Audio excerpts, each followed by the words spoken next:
Olá, pessoal! O Famaquímica de hoje vai abordar o tema Virologia Básica. Nesse vídeo, vocês terão uma noção de como são os vírus, sua estrutura e conceitos básicos sobre sua replicação. Então, bora começar!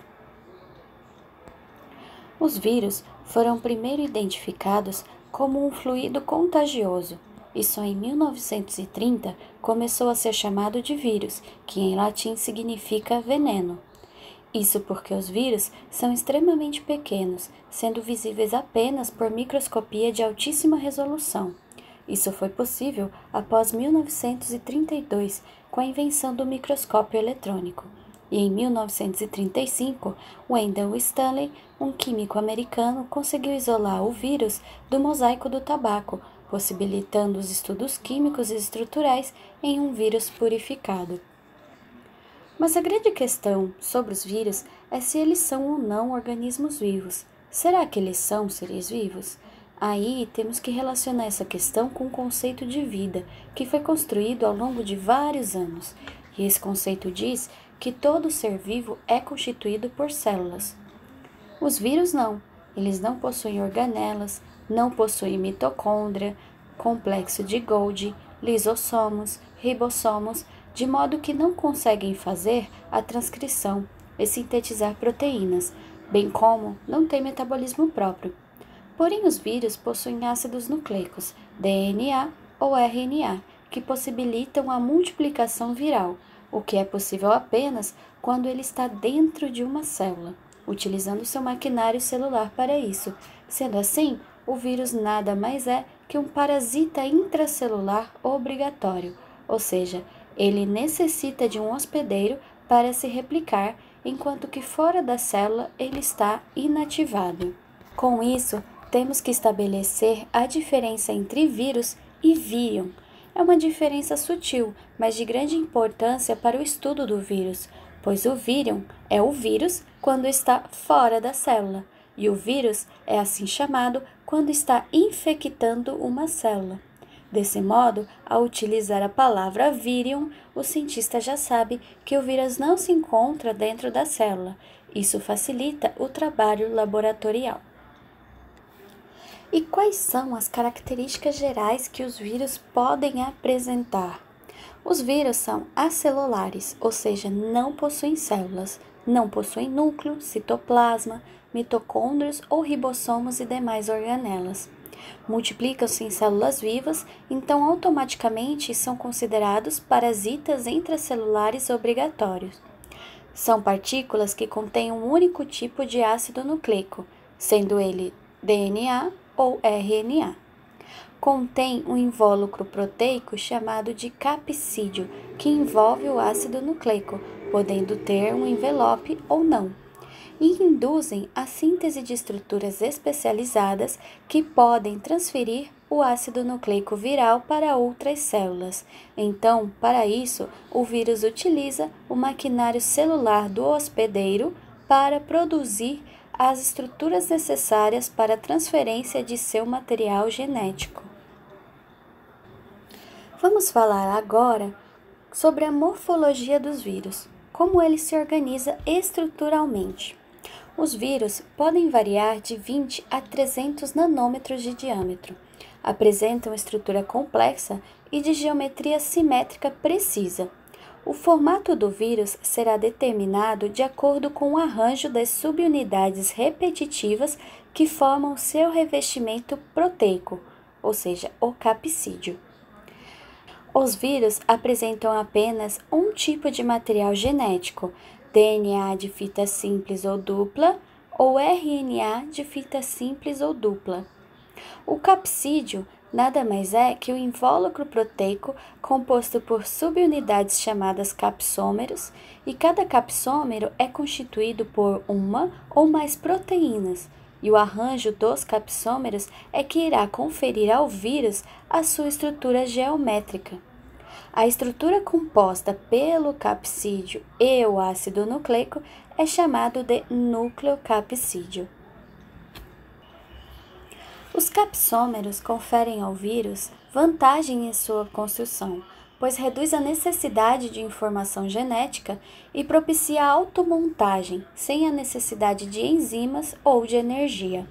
O arranjo do capsídeo faz com que o vírus possa apresentar várias formas, dentre elas a forma helicoidal, que é o caso do vírus influenza, como podemos ver na figura.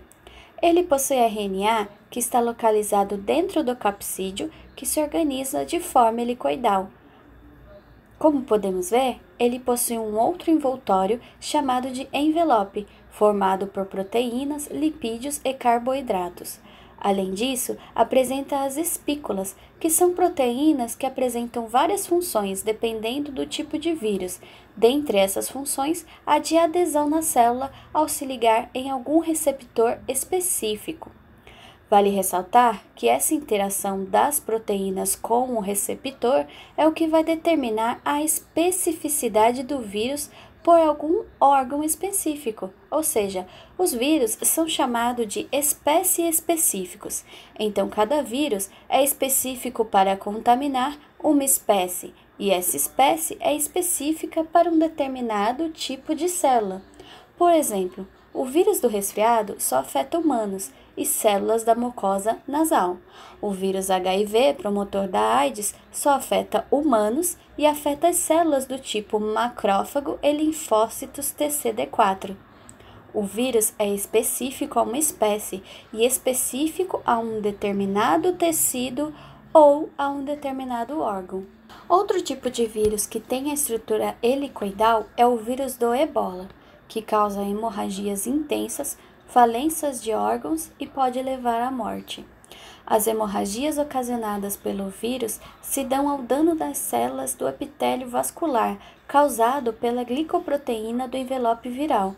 Ele também sintetiza proteínas que bloqueiam a indução e ação dos interferons que fazem parte do sistema de defesa do nosso organismo. Outro formato que os vírus podem apresentar é a icosaédrica, que apresenta esse formato poliédrico com um ácido nucleico interno. Ele é o caso do grupo dos adenovírus, que causam doenças respiratórias, como o resfriado, o vírus do HIV, causador da AIDS, o vírus da herpes e o papilomasvírus, ou HPV, que causa o câncer de colo do útero. Outro formato que os vírus podem apresentar é do tipo complexo, como no caso dos bacteriófagos, que são vírus específicos de bactérias.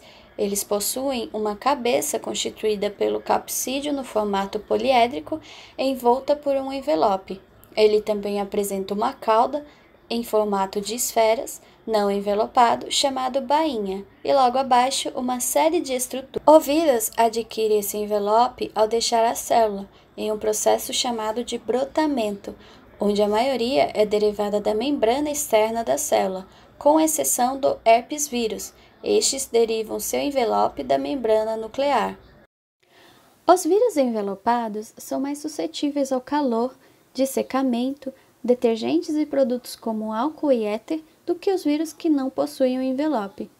Podemos fazer uma correlação clínica sob essa ótica, de que os vírus transmitidos via fecal oral, que sobrevivem melhor ao meio ambiente e não apresentam envelope. É o caso do vírus da hepatite A, vírus da polio e o rotavírus. Contrários a estes estão aqueles que são transmitidos com mais frequência através do contato direto, como pelo sangue ou através de transmissão sexual, como é o caso do vírus do herpes simples, HIV, hepatite B e C.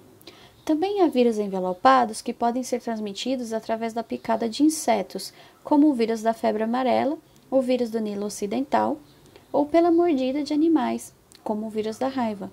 Outros vírus envelopados são transmitidos entre pessoas através de aerossóis de gotículas respiratórias, como no caso do vírus da influenza, do sarampo, da rubéola, da herpes zoster e do novo coronavírus. Uma vez que as gotículas não infectam ninguém, podem ocorrer o ressecamento no meio ambiente e o vírus é inativado. Uma observação é sobre os rinovírus, que também podem ser transmitidos pelas gotículas respiratórias, porém são vírus que não possuem envelope, podendo sobreviver no meio ambiente por um longo tempo e podem ser transmitidos pelas mãos após o contato com o vírus em superfícies contaminadas. Vamos falar agora sobre a replicação. Cada vírus possui um sistema de replicação e suas especificidades. Então, vamos falar sobre um tipo, o do bacteriófago, que é um vírus específico de bactérias. Dentre os bacteriófagos, aqueles que são específicos para cada espécie de bactéria. Vamos separar a replicação do bacteriófago em dois tipos para ficar mais didático. A replicação do bacteriófago pode ocorrer através do ciclo lítico e do ciclo lisogênico. O primeiro ciclo que vamos abordar é o ciclo lítico, que deriva da palavra lise, que significa destruição. Isso significa que ao final do ciclo, a célula é destruída. Nesse ciclo, o vírus tem um contato com a bactéria, onde ocorre a adsorção. Após isso, ele injeta o seu DNA. Quando o ciclo é lítico, o DNA do vírus e da bactéria não se unem. O DNA do vírus será transcrito em RNA, mas para isso é necessário ter enzimas. Então, o vírus utilizará enzimas da bactéria. O RNA precisará ser traduzido em proteínas, e para que haja tradução é necessário ter ribossomos, ou seja, os ribossomos da bactéria irão fazer esse trabalho, produzindo proteínas virais, e com elas haverá montagem de novos vírus, e assim o vírus começa a se replicar, até que chega em um determinado momento que eles ficam em grande quantidade dentro da célula bacteriana. Assim, a bactéria acaba por ser rompida, liberando novos vírus que irão invadir outras células. Existe outro ciclo chamado de lisogênico ou não lítico, ou seja, não há a lise da bactéria. Primeiro, o vírus infecta a bactéria, havendo a adsorção e injeta o DNA. Só que a diferença é que aqui, o DNA do vírus e da bactéria se unem. Esse DNA vai apresentar um nome diferente, sendo chamado de provírus ou prófago. Ou seja, o prófago nada mais é que o DNA do vírus que aderiu ao DNA da bactéria. Dessa forma, o metabolismo celular da bactéria continua funcionando normalmente. Ela continua produzindo proteínas próprias, consegue se duplicar e, com isso, o DNA do vírus se duplica junto, sendo transferido para as demais bactérias, podendo ficar na forma lisogênica durante anos. Esse tipo de ciclo pode fazer com que a bactéria se torne patogênica, pois pode produzir toxinas do vírus. É o caso da difteria. O DNA que codifica a toxina que causa a doença é parte do material genético de um bacteriófago. As células da bactéria que não são lisogenizadas por esse fago não produzem a toxina, sendo assim, a bactéria não é patogênica. Porém, pode ocorrer de o ciclo lisogênico se tornar lítico. Quando isso ocorre, chamamos de indução.